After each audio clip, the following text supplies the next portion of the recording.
Atib says about the beating of a wife, and he quoted a hadith and the verse of the Quran, etc. Akhi, the general trend is that Allah ordered men to be kind to their wives. Allah says in the Quran, وَعَاشِرُوهُنَّ بِالْمَعْرُوفِ. You have to live with them in what is normal, what is kind, what is well known to people, to be accepted. You have a mother, you have a wife, you have a daughter, you have a sister, and you don't like people to deal with them harshly or in a violent way.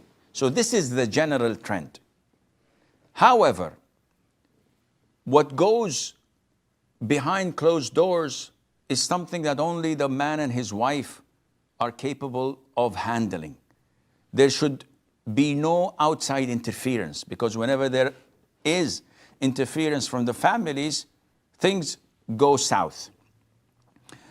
Also, the Prophet ﷺ told the companions that a lot of women visited my wives and complained to them of their husbands beating them. By Allah, they are not from among the best of you.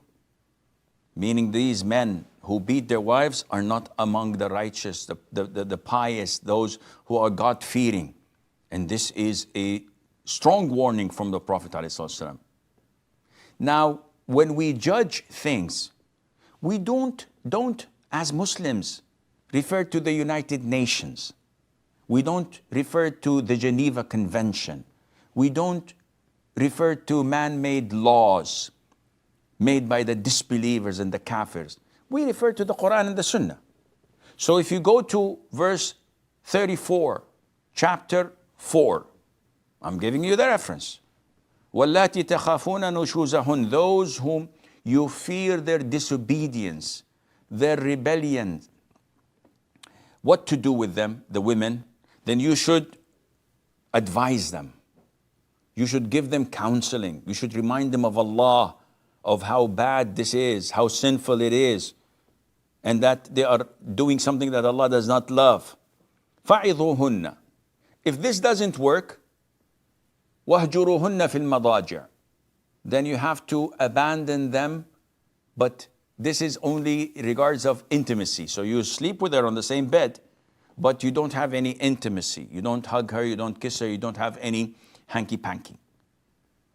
And this goes on like the issue of advising her for a while, not for a day or two, or for a moment or two, maybe for a couple of weeks, 3 weeks of advising, didn't work, then abandon being intimate with her for 3-4 weeks. This doesn't work, then the last and third and final resort is to beat them.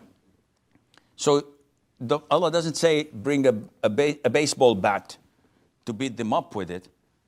Ibn Abbas, when who is one of the great interpreters of the Quran, was asked how to beat them, he said, with this. You see this twig? If I beat myself with it, I'm not going to be affected. He said, you beat them without breaking a bone, shedding blood, leaving a mark, and avoid the face. What kind of beating is this, my friend? Well, this kind of beating is not meant to be physical. It is meant to be sentimental, something that would hurt her, to open her eyes, to see how disobedient she is and how bad as a wife she is. After all the love, my husband is beating me with a twig.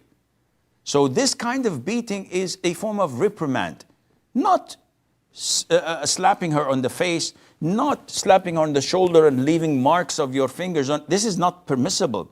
It should not leave a mark on the body. It should not shed blood. It's only to reprimand, and this is for the purpose of getting things back to normal rather than divorce, and Allah Azza wa Jal knows best.